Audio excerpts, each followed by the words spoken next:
respected guests, Matajis, Rekha Mata. My voice is bad today, so pardon me for the same. It is difficult. From yesterday I have been thinking of what to say. And I know that we will be talking to women who are educated. Enlightenment is a very, very big word. And women who are reasonably empowered.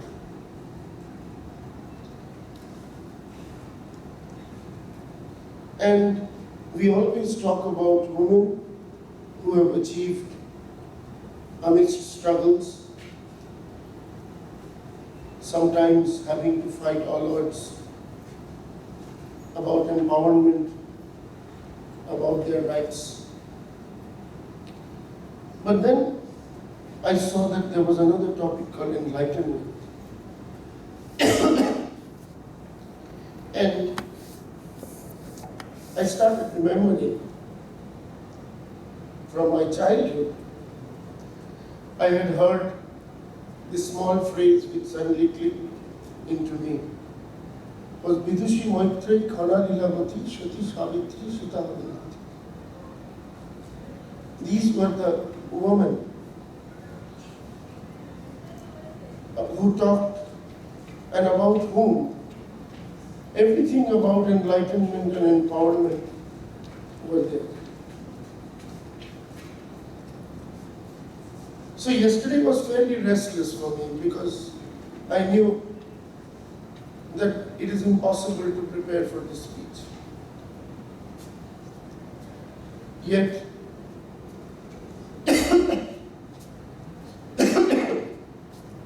since my life has been blessed by many women,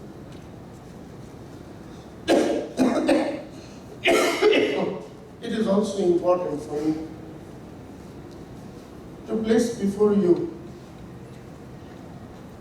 some thoughts of people who provided strength, courage, and enlightenment to most of the streams of faith that we see that have lit this world.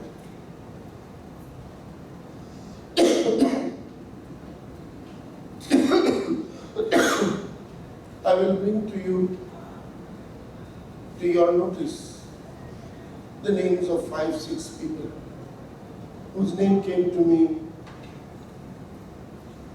last night.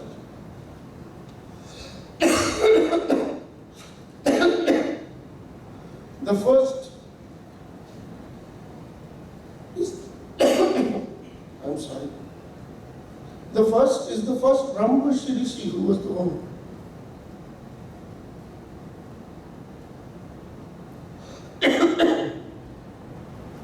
Mata Arundhati. I am not sure if any of you are aware of the life of Mata Arundhati.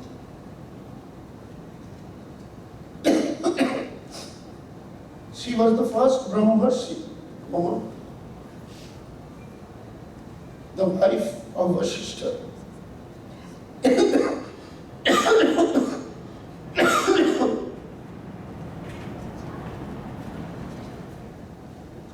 The mother of 100 Brahmarshi children.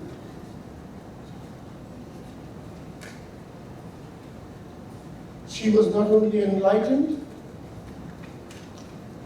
she was the Sangha Mata, the person who built the great Vasishtha clan. It was she who reared them up, who bared them, who taught them.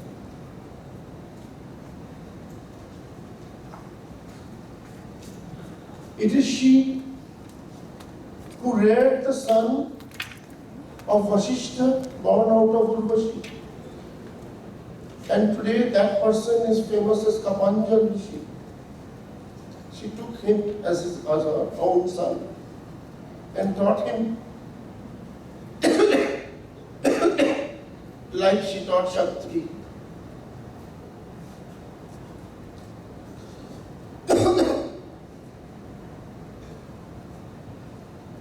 Her writings, her knowledge, and her complete theories of illumination were all spread out in the name of Sage Vasishtha, who himself was a great rishi and who has often remarked that without Arundhati, Vasishtha would not have been Vasishtha. The tenets of India's deepest works of Vedanta are actually joint authorship of Vasishtha and Arundhati. And it is important for us to remember that it is she who has laid the foundations of most of yogic science that Vasishtha is known and famous for.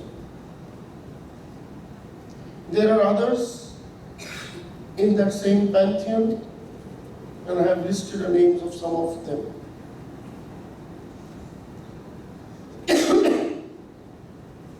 The second name that comes to me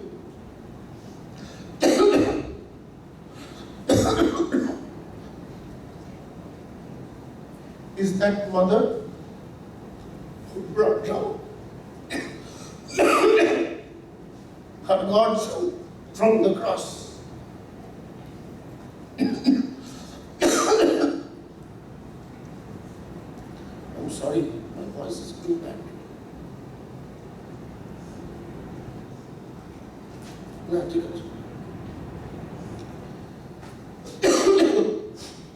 Mother Mary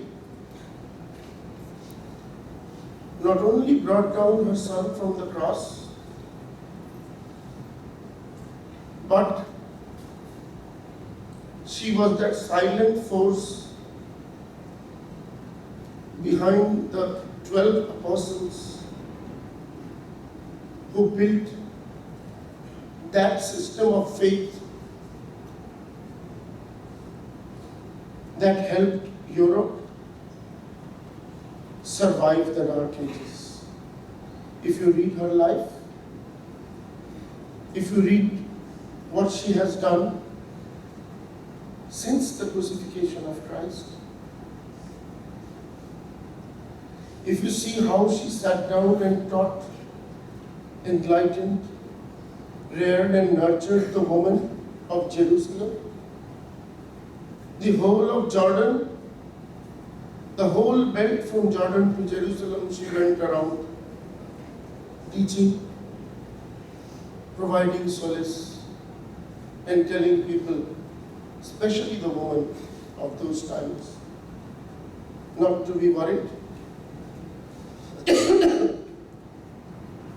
And finally, around her was built during those ages a great band of women who went through the women of that era and gave them all that was there to live for. We should not forget that the women of those times were having very difficult times. And I did significant research to find out the life of Mother Mary.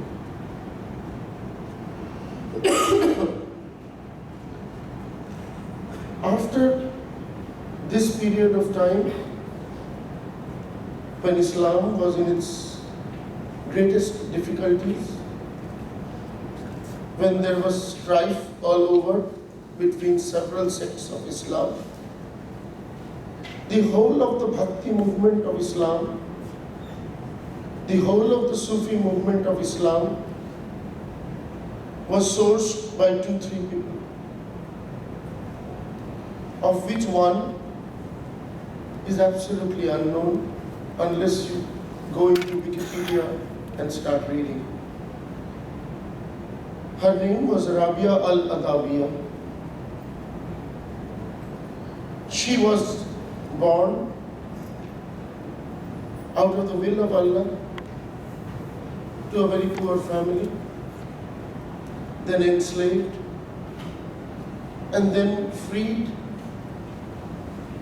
and then she became a mendicant through utter penance.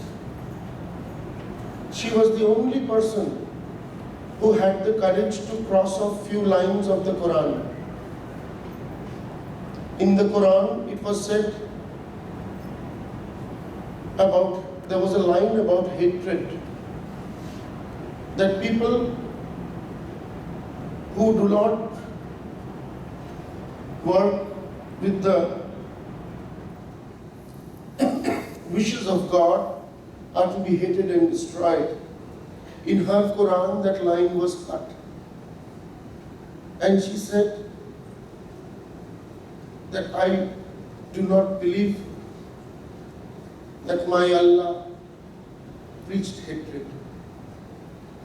If you all do not have the courage, when Hassan of Basri asked her, what are you doing? She said, if you all do not have the courage to strike off, you do whatever you want. In that age, a woman was treated on equal par with men because of her extraordinary caliber. And she was that person who taught the women of Islam the will, the courage, the laws, when others were just preaching to them and telling them that they are not worth the dignity. Even today, her grave is worshipped. And it is important for us to remember her. It is important for us to remember that disciple of the Buddha who requested him to give sannyas to women and allow them to become enlightened. The Buddha was not inclined. The Buddha had said that if I do this, then the Sangha may not survive. But finally, it was Ananda who told the Buddha that, my Lord, you cannot do this. And after a thought for several days, the Buddha agreed. And woman came into the fold of Buddhism, the enlightenment of Buddhism. In the religion of the Sikhs, we see a lot of fiery women. But the one woman who was from the beginning reared and built up two of the greatest citizens of this country, of this land, was the sister of Nanak. If you read the life of Nanki Bibi, then you will think several times about when Nanak was 11 years old, when he was put on a shop, and when he was asked to pour flour, somebody asked him for 15 spoonfuls. After 13, Nanak was not able to stop. He was saying, Tera, Tera, Tera. Because everything is Tera. So his father threw him out. And he was taken to his sister's place, who was the first to recognize him as an enlightened person from childhood. She was the only person to whom Nanak had given the right to say that wherever I am, baby, wherever I am, whenever you think about me, I will come. And he kept that promise that even when Nanki Bibi was about to expire, she remembered him. Nanak was in Afghanistan. He appeared before him. Somehow he came, stayed for 2 days and went away. Nanki Bibi not only nurtured Nanak, all of us know that Nanak had one son whom he did not make the Guru, because Angad became Guru. Nanak had another son. Nanak's other son was Sri Chand, who lived for 397 historical years, it is recorded, crossed 4 Sikh Gurus, and was the fountainhead of what is known as the Udasi sect. And Nanak, when this son was born, Nanak knew that Nanki Bibi is the only person who will be able to take care of such a child. So woman empowerment is about many things. Woman empowerment is about those people who have empowered women, is about those people who have sat hand to hand silently and laid the foundations of this whole world, of the ethics, the principles, and everything that we all think is great in this world. They lived in the most difficult times. They lived silently. They never sought fame for themselves.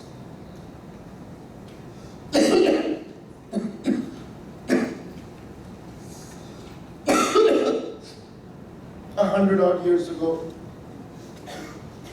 we have seen a similar woman.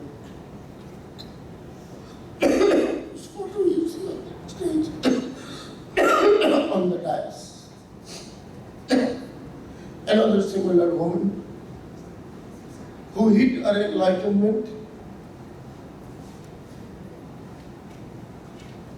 when the great saint was no more, when Vivekananda was not Vivekananda.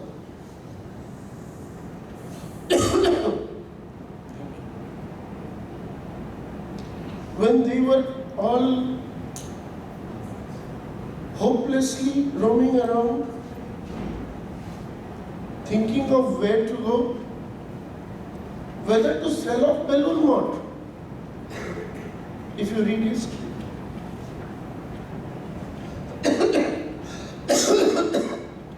when the British Lord called Sarat Maharaj, because they were thought of indulging in anti-Indian activities. Who was that person? Sorry for my thoughts. Who was that person who said nothing will happen?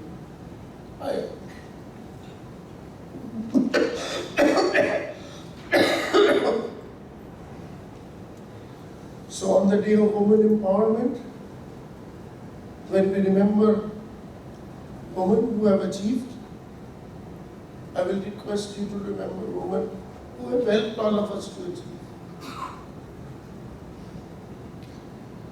whose only satisfaction was our achievement,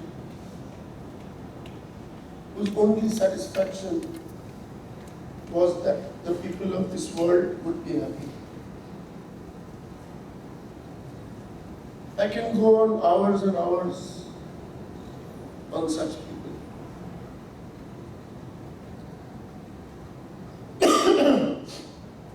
So while I thought that you all will always discuss empowerment, you all will always discuss education, you will discuss suffering and strife, I thought that I will start and end with these 6-7 people. And they are not the only ones. I just picked them up because they across diverse faiths and across diverse times. I will request that on this International Women's Day, we also remember them, because they are the ones who constitute 90% of the international movement. Only 10% have fought through all this and have become empowered. But it is these 90% who have lived, who have given everything for the sake of others. And only few names we know. There are thousands we don't know. Thank you for having this day. It was good to have this day because the last night I spent in very good memories of these women. Thank you.